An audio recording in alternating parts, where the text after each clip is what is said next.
Hello दोस्तों, आप सभी का एक बार फिर से स्वागत है आज की एक और डरावनी कहानी में। दोस्तों, आपके सपोर्ट के बिना मैं कुछ भी नहीं कर सकता। दोस्तों, आपकी एक लाइक और सब्सक्राइब से मुझे बहुत मोटिवेशन मिलता है, तो सपोर्ट ज़रूर कीजिए। तो चलिए कहानी की ओर चलते हैं। खुद के अंदर से डर को मारो। दोस्तों, मैं हैदराबाद से हूँ और मेरे साथ एक घटना तब हुई थी जब मैं 19 साल का था और मेरा नाम साहिल है। एक दफ़ा की बात है, मैं और मेरा दोस्त जिसका नाम विनय है, वो एक पार्क में बैठे हुए थे। उस समय तकरीबन 9 बज रहे थे। सब लोग धीरे धीरे घर की ओर जा रहे थे और मैं मेरे दोस्त बाहर कुछ खाने जा रहे थे। हमने सोचा थोड़ा घूम लेते हैं। हम दोनों आराम से घूमने लगे तो हम एक पुराने दरख्त के पास जाकर रुके और मैंने अपने दोस्त से कहा कि मैं एक गाना लगाता हूँ कि तभी नमाज होने लगी। तो मैंने गाना रोक दिया और नमाज ख़त्म होते ही दोस्त ने कहा अब गाना लगाओ। पर जैसे ही मैं गाना लगाने वाला था तो पीछे दरख्त से एक आवाज़ आई। तो मैंने सोचा कि कोई परिंदा या जानवर होगा।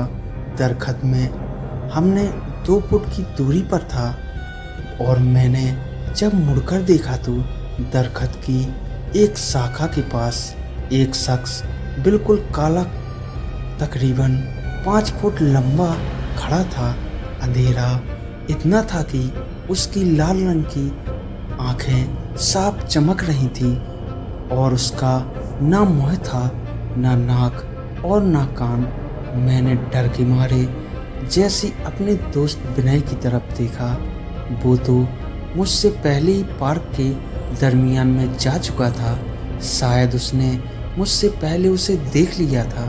हम दोनों तेज़ी से भागकर पार्क के बाहर आकर अपनी बाइक स्टार्ट करके सीधा अपने दोस्त के पास जा पहुँचे। मैंने जैन की तरफ देखा तो डर के मारे उसके आंसू निकल आए। फिर मैंने जैन से कहा कि तुम मेरी एक फ़ोटो खींच ले, कैमरे में भूत नज़र आ जाते हैं। मगर कैमरे में कुछ भी नहीं आया।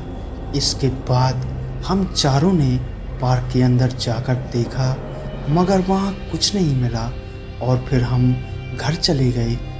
चंद दिनों के बाद मैं एक टूर पर बर्फबारी देखने चला गया और जब मैं वापस आया तो मैं चलते चलते कॉलेज के पास चला गया।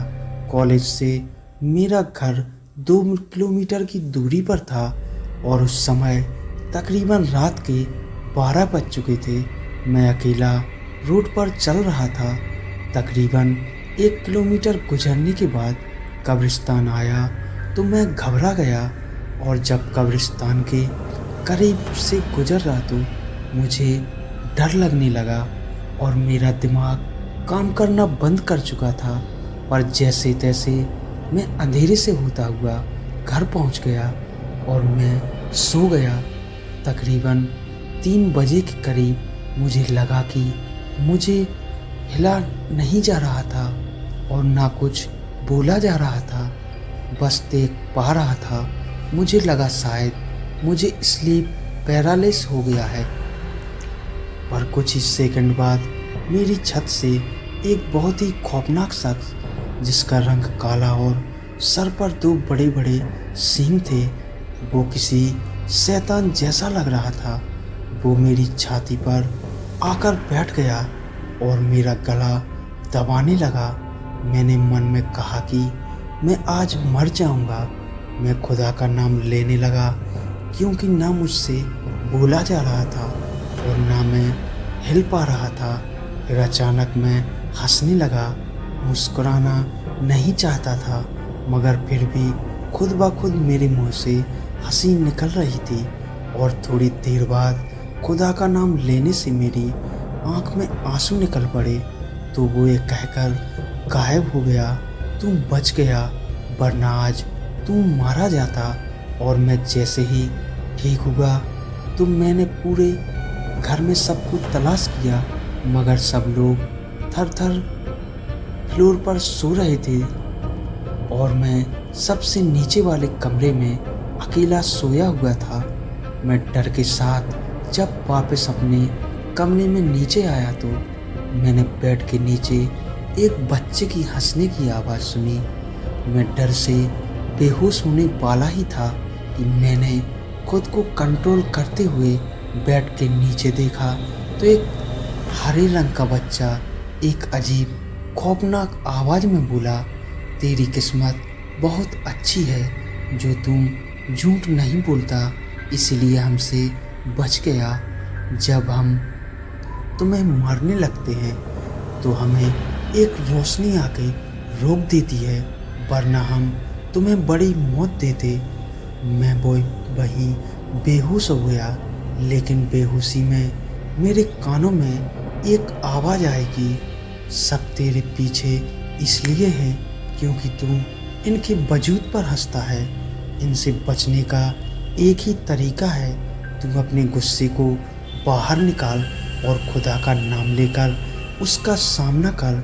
अगले दिन जब मैं सोया तो मैंने एक बार फिर से खुद को बेजान पाया, मगर मुझे वो ख्वाब वाली बात याद आ गई और मैं दिल में खुदा का नाम लेकर गुस्से में आ गया, मगर घबराया हुआ था। और अचानक बिना जिस्म के एक औरत का सर, जिसके लंबे बाल थे, बहुत तेज़ी से मेरे सामने आ गई। मेरी जगह कोई और होता तो शायद मर जाता, मगर मेरी किस्मत अच्छी थी। मैंने ऊपर वाले का नाम लेकर खुद को गुस्से में रखा और फिर अचानक मेरे चेहरे पर मुस्कुराहट आ गई और सब पहले जैसा नॉर्मल हो गया। दोस्तों, यह छोटी सी कहानी आपको कैसी लगी कमेंट में हमें ज़रूर बताएं और वीडियो को लाइक और चैनल को सब्सक्राइब ज़रूर करें। धन्यवाद।